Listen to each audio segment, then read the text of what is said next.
Abu Bakr and Umar and Uthman were enemies of Hazrat Ali. Would Hazrat Ali have named his own sons after them? کہ دل و مسجد ہیں دونوں گھر خدا کے، مگر فرق ہے اتنا کہ یہ تعمیر ہے تیری اور وہ تعمیر ہے اس کی.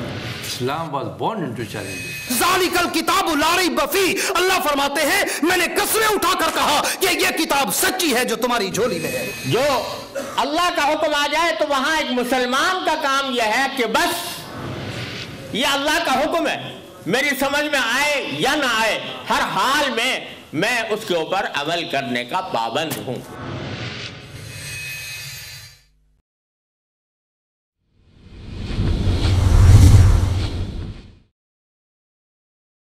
يرفع الله الذين آمنوا منكم والذين أوتوا العلم درجات والله بما تعملون خبير. صدق الله مولانا العظيم وبلغنا نبيه الكريم ونحن على ذلك لمن الشاهدين والشاكرين والحمد لله رب العالمين. حضرات محترم، میں نے اس وقت آپ کے سامنے سورہ مجادلہ کی آیت نمبر 11 کا آخری حصہ تلاوت کیا ہے. اس میں یہ ارشاد فرمایا گیا ہے کہ اللہ تعالیٰ کے ہاں عزت اور عظمت کس کو ملتی ہے؟ انسان خود کو بڑا سمجھتا رہے، اس کو اختیار ہے، چھٹی ملی ہوئی ہے، لیکن خود بڑا سمجھنے سے آدمی بڑا ہو نہیں جاتا. بڑا وہ ہے جنہوں نے اللہ تعالیٰ کے ہاں عظمت پائی. اس لیے ایک ہوتا ہے کہ کبیر بڑا، اور ایک ہوتا ہے مستکبر، جس کا ترجمہ میں کرتا ہوں بڑائی کا گھمنڈ رکھنے والا. ایسا آدمی محروم اور تباہی کے راستے پر چلنے والا انسان ہے. ایسے لوگوں کے بارے میں قرآن پاک فرماتا ہے وقال الذین استکبروا من قومی، ہر پیغمبر کے بارے میں، کہ انہوں نے جب دعوت پیش فرمائی تو ان کے دعوت کے جواب میں ان لوگوں نے تکذیب اور انکار کا رویہ اختیار کیا، جن کی صفت میں نے فرمائی استکبروا، وہ بڑے بنے ہوئے تھے، اپنے آپ کو بڑا سمجھتے تھے، اور اپنے آپ کو بڑا سمجھنا بلا وجہ یہی انسان کی محرومی کا باعث ہے. تو انہوں نے اپنی بڑائی کا گھمنڈ کیا، اس لیے حضرات انبیاء اور رسول کی دعوت کو انہوں نے ٹھکرایا تو دنیا اور آخرت کے خسارے میں مبتلا ہوئے. اس لیے حضور نے اپنی امت کو جو تعلیم دی اس میں ایک دعا یہی بتائی، عظیم الشان تعلیم. اللہ کے نبی اپنی امت کو ہر خیر سے نواز گئے، خزانے دے گئے صلی اللہ علیہ وسلم، لیکن افسوس اس بات کا ہے کہ امت جانتی نہیں ہے. امت کو یہ دعا فرمائی، تعلیم فرمائی، یہ دعا اس طرح کیا کریں اللہم اجعلنی فی عینی صغیرا وفی اعین الناس کبیرا، اے اللہ مجھے اپنی نگاہوں میں چھوٹا بنا، چھوٹا سمجھو اپنے آپ کو، وفی اعین الناس کبیرا، اور لوگوں کے آنکھوں میں، نگاہوں میں، لوگوں کے سامنے میں بڑا ہوں. یہ ہوتی ہے حقیقی بڑائی. تو یہ ملتی ہے اللہ کی طرف سے، اور یہ ملتی ہے قرآن و سنت کی تعلیمات کی روشنی میں چلنے کی صورت میں اسی کو فرمایا حضور نے من تواضع للہ رفعہ اللہ، جس نے اللہ کے لیے اور اللہ کے رضا کے لیے تواضع اختیار کیا، عاجزی اختیار کی، اللہ نے اس کو اٹھایا۔ یہ جو آیت کریمہ کا ایسا تلاوت کیا گیا ہے، اس میں بتایا گیا ہے کہ اللہ کے ہاں عظمت کی، بڑائی کی اور عزت کی دو بنیادی شرطیں ہیں۔ پہلی ہے ایمان اور دوسری ہے علم۔ چنانچہ فرمایا گیا یرفع اللہ الذین آمنوا، اللہ تعالیٰ ان لوگوں کو بلند درجے عطا فرمائے گا الذین آمنوا، جو ایمان لائے۔ پہلی بات یہ ہے، پر جو ایمان سے محروم ہیں ان کے لیے کوئی بڑائی نہیں ہے، وہ تو شر البریہ ہیں قرآن کی نص کے مطابق۔ منکر و کافر لوگ، ان کے بارے میں قرآن کہتا ہے اولئک هم شر البریہ، سب سے بری مخلوق۔ بریہ میں شیر بھی ہے، چیتا بھی ہے، کتا بھی ہے، زندہ بھی ہے، سب بریہ مخلوق میں ہے۔ یہ وہ ان سب سے برا ہے جو حق کو جھٹلاتا ہے، انکار کرتا ہے حق کا۔ تو وہ تو بڑے بنے رہیں، دنیا ان کو بڑا سمجھتے رہے، بڑائی کے دعوے کرتے رہیں، لیکن فیصلہ وہاں یہاں ہوگا، اس جہان میں جب فیصلہ ہوگا وہاں پتہ چلے گا۔ فرمایا اس جہان میں آزمایا جائے گا، دیکھا جائے گا کہ اس میں حق کتنا ہے، اس میں فیصلہ ہوگا۔ تو پہلی چیز ہے ایمان۔ الحمدللہ اللہ نے ہمیں ایمان نصیب فرمایا ہے، یہ اس کا کرم ہے، ہماری کوئی اس میں، ہمارا کوئی کمال اس میں نہیں ہے، کوئی دخل نہیں ہے، اس نے اپنا کرم فرمایا سبحانہ و تعالیٰ نے۔ ہمارا ایمان کمزور ہے، ضعیف ہے، لیکن ہے الحمدللہ۔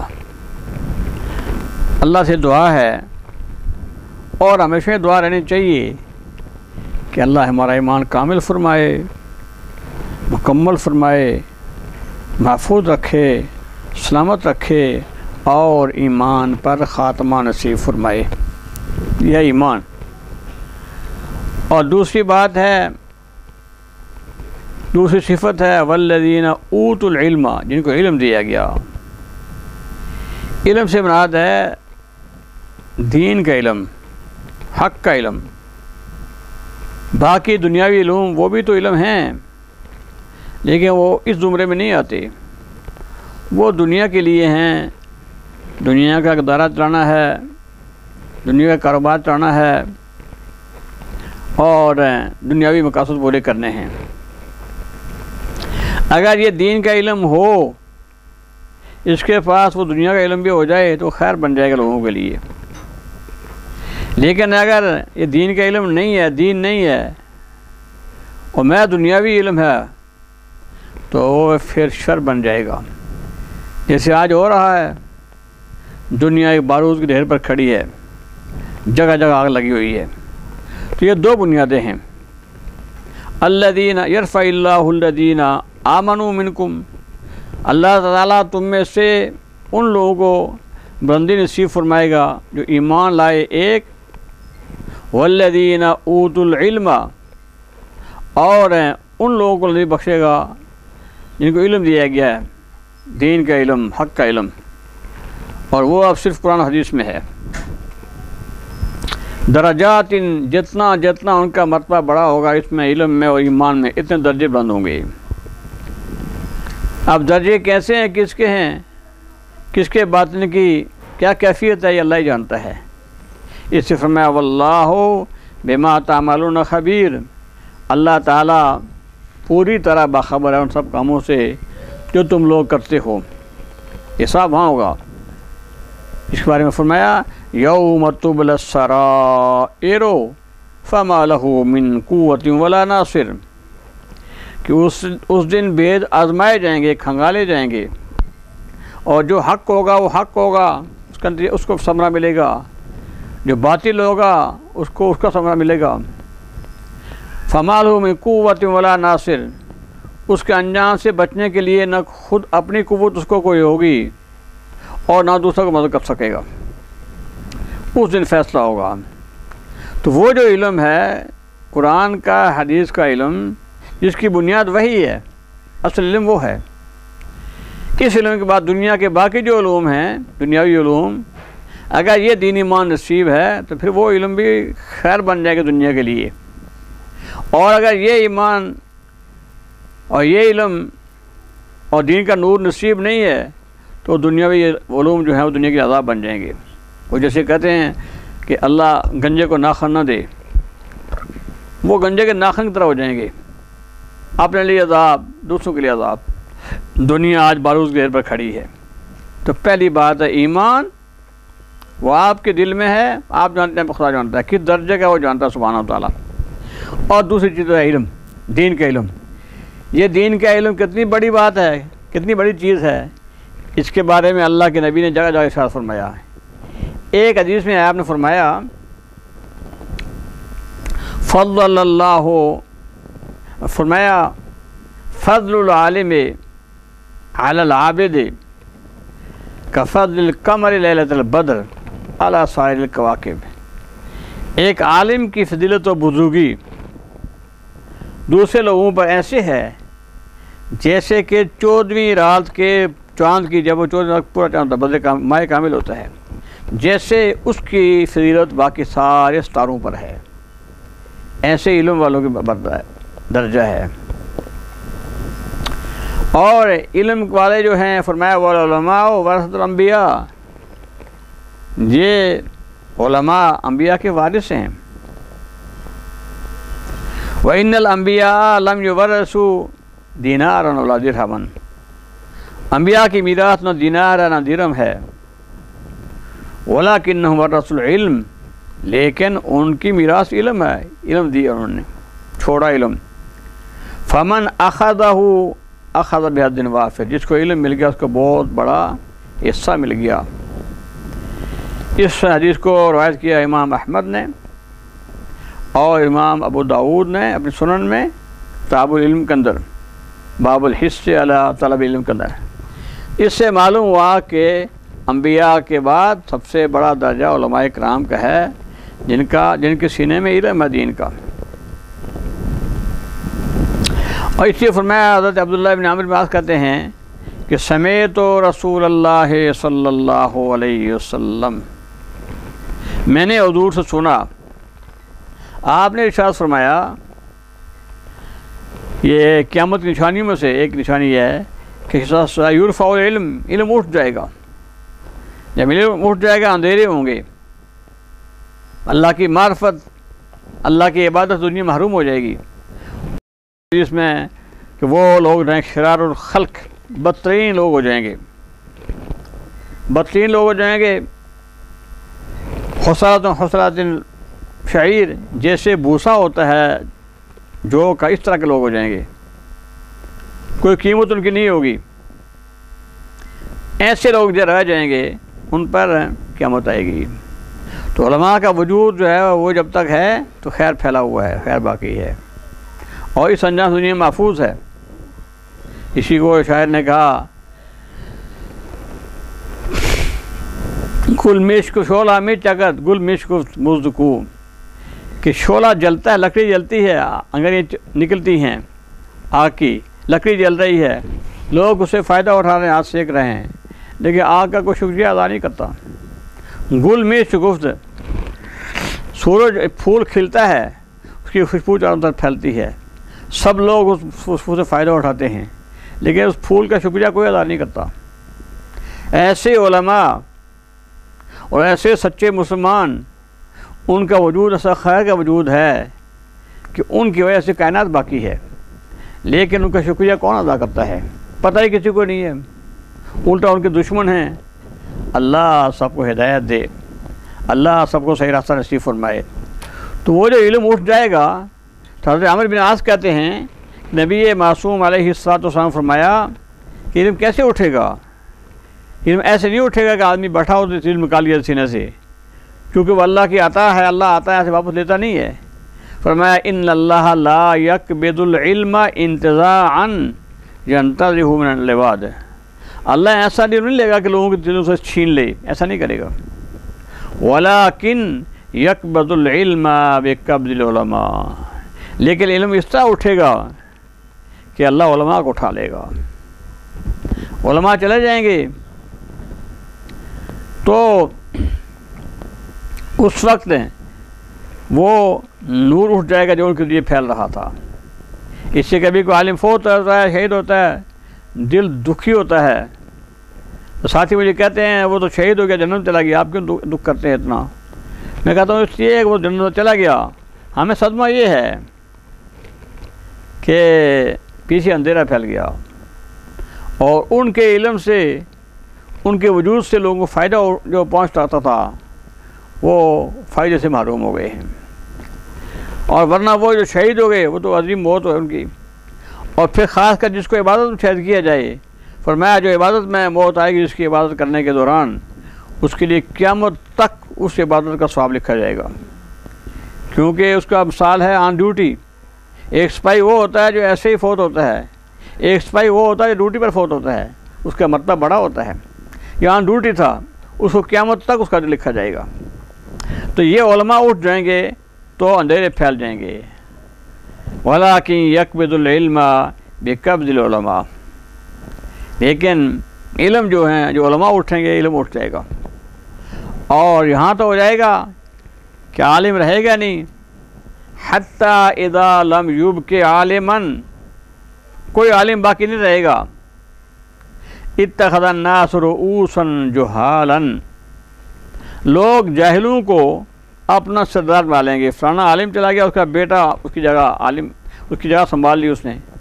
بیٹا علم جانتا نہیں ہے، علم اس کے پاس ہے نہیں، باپ چلا گیا، اب وہ جو بیٹے کو پوچھیں گے، جاہل کو سردار بنائیں گے، فسئلوا، ان کو سوال کریں گے لوگ، فافتوا بغیر علم فضلوا فاضلوا، وہ بغیر علم کے فتوے دیں گے اور پھر خود گمراہ ہوں گے اور دوسروں کو گمراہ کریں گے۔ یہ علم اس ایسی روشنی ہے، اور یہ علماء کے سینے کے اندر ہے، اور جو علماء محفوظ موجود ہوتے ہیں یہ روشنی پھیلتی ہے۔ اس لیے فرمایا گیا، قرآن پاک میں اللہ فرماتا ہے وَمَن يُؤْتَ الْحِكْمَةَ فَقَدْ أُوتِيَ خَيْرًا كَثِيرًا، جس کو حکمت دی گئی اس کو بہت بڑی خیر دی گئی۔ حکمت کا معنی ہے، میں اسی ایک درس میں سمجھایا ہے، حکمت کا معنی ہے کائنات کے اسرار کو پہچاننا، رب کی معرفت اور رب کے حقوق کو جاننا۔ اصل حکمت یہ ہے، جیسے حکومتیں کہتی ہیں کہ ہماری ریٹ قائم ہونی چاہیے، اور جو صحیح حکمران ہوتے ہیں ان کی ریٹ کا حق بنتا ہے، لیکن اصل حاکم تو اللہ ہے۔ ان الحکم الا للہ، حاکم وہ ہے، تو اصل تو ریٹ اس کی ہونی چاہیے۔ اس کا جو لوگوں کو پتہ ہی نہیں ہے اس کے حقوق کیا ہیں، تو ریٹ کیسے قائم کریں گے؟ تو محروم ہو جائیں گے اس طرح۔ تو فرمایا کہ یہ حکمت جن کے پاس ہے، دین کا علم ہے، حقائق جاننے والے ہیں، یہ ہیں فَمَن يُؤْتَ الْحِكْمَةَ فَقَدْ أُوتِيَ خَيْرًا كَثِيرًا، جس کو حکمت دی گئی اس کو بہت بڑی خیر دی گئی۔ اور اسے اللہ فرماتا ہے ان لوگوں سے پوچھو قُلْ هَلْ يَسْتَوِي الَّذِينَ يَعْلَمُونَ وَالَّذِينَ لَا يَعْلَمُونَ، کیا وہ لوگ جو علم رکھتے ہیں حق کا اور وہ لوگ جو علم نہیں رکھتے دونوں برابر ہو سکتے ہیں؟ کبھی نہیں برابر ہو سکتے۔ لا يستوون، تم جو کچھ کہتے رہو کبھی برابر نہیں ہو سکتے۔ وہ عالم جو ہے فقیر درویش جس سینے میں علم ہے وہ خیر کا وجود ہے۔ اس سے میں کہا کرتا ہوں کہ خیر کا وجود، اور آج کے موضوع کا اس کا عنوان کا موضوع بھی یہی ہے، عنوان بھی یہی ہے کہ علماء حق خیر کا وجود ہیں، اور کوئی خیر ہے ہی نہیں کہیں، کیونکہ دین انہی کے پاس ہے، قرآن حدیث کا نور انہی کے پاس ہے، تو خیر انہی کے پاس ہے۔ بعض لوگ کہتے ہیں فلانا آدمی جو ہے عالم نہیں ہے، وہی بہت اچھا انسان ہے، سیاست میں ہے، سماج میں ہے، خدمت کرتا ہے، یا ذمہ دار ہے، تاجر ہے، یا کچھ اور ہے۔ میں نے کہا ایسا ہوگا، بہت اچھے لوگ ہیں ان میں، اور اللہ ان کو اچھا بنائے، اللہ سب کو اچھا بنائے، لیکن میں یہ پوچھتا ہوں کہ ان کے پاس یہ خیر اچھا آئی کہاں سے؟ وہی تو کسی پہ آتے نہیں ہے اللہ کے رسول کے سوا. لازماً ان کا لنک اور رابطہ کسی عالم سے ہوا ہوگا، ان کا خود یا ان کے ماں باپ کا یا ان کے دادا پر دادا کا، اس کا اثر ہوگا. تو خیر ویسے آتی ہے. تو علماء جو ہے خیر کا وجود ہیں، ان سے خیر پھیلتی ہے. اس سے اللہ فرماتا ہے فاسألوا اہل الذکر ان کنتم لا تعلمون، تم ذکر والوں سے، علم والوں سے پوچھو اگر تم نہیں جانتے. اس لیے کہتے ہیں کہ حضور نے فرمایا حدیث میں کہ تسمعون، تم سنتے ہو جو حق بیان کرتا ہوں میں، اللہ کے رسول نے بیان فرمایا ہے. وَيُسْمَعُ مِنْكُمْ، تم سے اگلے سنیں گے. وَيُسْمَعُ مِمَّنْ يَسْمَعُ مِنْكُمْ، اور پھر ان سے آگے وہ جو تین دن تم سنتا ہوں ان سے آگے اور سنیں گے. یہ سلسلہ آج تک دنیا میں جاری ہے. امت مسلمہ کے پاس پورے کا پورا دین محفوظ ہے، قرآن ہے، حدیث ہے، اللہ کے رسول کی تعلیمات ساری کی ساری موجود ہیں. دنیا میں دوسری کوئی قوم ایسی نہیں ہے، کوئی امت ایسی نہیں ہے جس کے پاس ان کے پیغمبر کا علم ایسا محفوظ ہو جیسا کہ اس امت کے پاس محفوظ ہے. اس لیے ان کے اطاعت کا حکم دیا گیا ہے. اللہ تعالیٰ فرماتا ہے یا ایھا الذین آمنو، اے وہ لوگوں جو ایمان لائے ہو. تم سے کہا جا رہا ہے، حکم ہے. علماء فرماتے ہیں قرآن پاک میں دو قسم کے خطاب ہیں. ایک خطاب عام ہے یا ایھا الناس، اے لوگو، اور ایک خطاب خاص ہے اہل ایمان والوں کے لیے یا ایھا الذین آمنو، اے لوگو ایمان لائے ہو. جب یہ خطاب آئے تو کان لگا کر سنا کرو کہ ہمارا رب کوئی حکم ہمیں حکم دینے والا ہے. تو جواب میں کہا کرو لبیک، ہاں مالک حاضر ہیں، کیا حکم ہے؟ فرمایا حکم یہ ہے کہ اطیعوا اللہ و اطیعوا الرسول و اولی الامر منکم، کہ تین قسم کے لوگوں کی اطاعت کرنی ہے. اطاعت کا معنی ہوتا ہے حکم ماننا، اور یہ بنا ہے تو سے. تو کہتے ہیں خوشی، خوشی سے حکم ماننا. اس میں میرا پہلا ہے. تو سب سے پہلے اطیعوا اللہ، تم حکم مانو اللہ کا. اللہ کا حکم مانو. اللہ کا کیا حکم ہے؟ کیونکہ وہ ہمارا خالق ہے، مالک ہے، رب ہے، رازق ہے. اس کے پاس ہم نے جانا ہے، حساب دینا ہے، پہلے اس کا حق ہے. اور اللہ کا جو حق ہے یا پیغام ہے وہ ملتا ہے رسول کے ذریعے سے. اس کے بعد دوسرا جو حق ہے اللہ کے رسول کا ہے. فرمایا واطیعوا الرسول، رسول کا حکم مانو. اور اللہ کے رسول کا حکم جو ہے ماننا یہ غیر مشروط ہے، بلا کسی شرط و قید کی ہے. یہ کیوں کہ وہاں کوئی غلطی نہیں ہو سکتی، وہاں حق ہی حق ہے. اللہ کی اطاعت مطلق، اللہ کے رسول کی اطاعت مطلق، یہ دو اطاعتیں ہیں. اس کے بعد تیسرا وہ امر منکم، اور اپنے میں سے صاحب معاملہ لوگوں کی. عام طور پر لوگ کہتے ہیں اس سے حکمران مراد ہیں. اگر حکمران ہی ہوتے پھر فل حکام کہا جاتا. حکام نہیں کہا گیا، وہ الامر منکم، جو تمہارے صاحب معاملہ لوگ ہیں. اس کا اولین مصداق جو ہیں وہ علماء ہیں، کیونکہ جو علماء جو حکام جو ہیں حکمران ہیں علم پر چلیں گے ان کا بھی بڑا مرتبہ ہے، بڑا مرتبہ ان کا، لیکن ان کو علم علماء سے ملے گا، اس کے مطابق چلیں گے ان کا درجہ بڑا ہوگا. اور جو علم کے دین کے خلاف چلیں گے ان کا جرم بھی بڑا ہوگا. اس لیے حضرت ابن عباس کہتے ہیں کہ الامر سے مراد کون ہے؟ اہل الفقہ والدین، وہ لوگ جو فقہ والے اور دین والے ہیں، سمجھ والے ہیں. واہل طاعت اللہ، اور جو اللہ کی اطاعت کرنے والے ہیں. الذین یبلغون الناس معانی دینہم، جو لوگوں تک اپنے ان کے دین کے معنی کو پہنچاتے ہیں. وَيَأْمُرُونَهُمْ بِالْمَعْرُوفِ، نیکی کی تعلیم دیتے ہیں. وَيَنْهَوْنَ عَنِ الْمُنْكَرِ، وہ منکر سے، برائی سے روکتے ہیں. یہ اس کا مصداق ہیں اہل علم.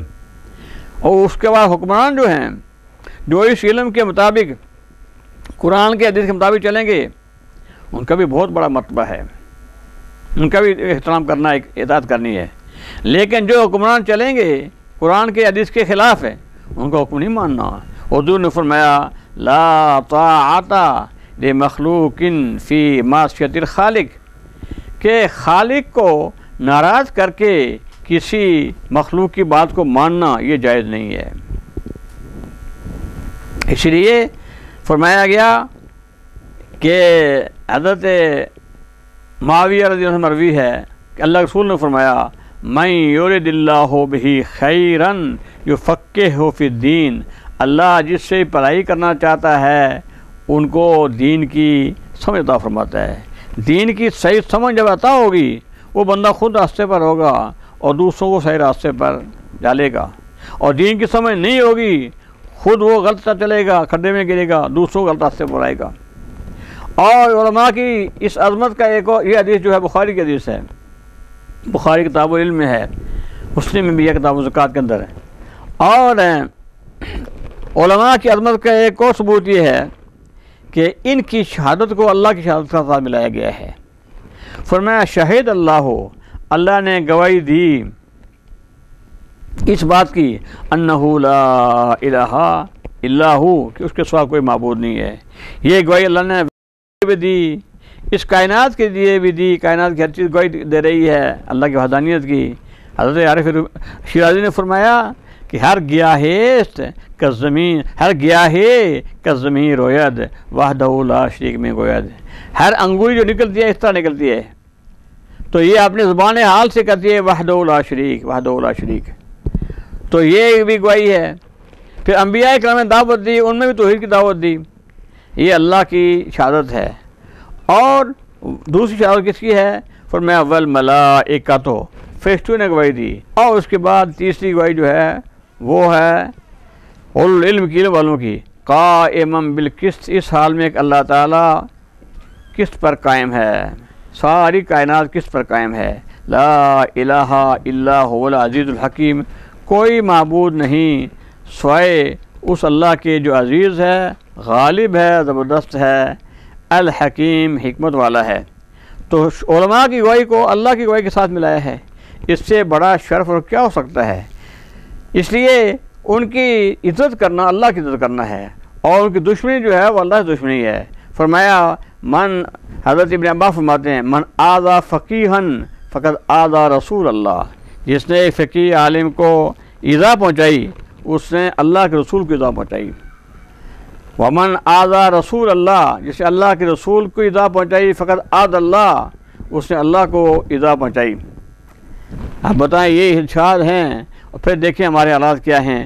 اللہ ہم سب کے حالات کو درست فرمائے اور صحیح راستے پہ چلنے کی توفیق عطا فرمائے، اور شر سے اللہ میں محفوظ رکھے۔ وآخر دعوانا الحمدللہ رب العالمین۔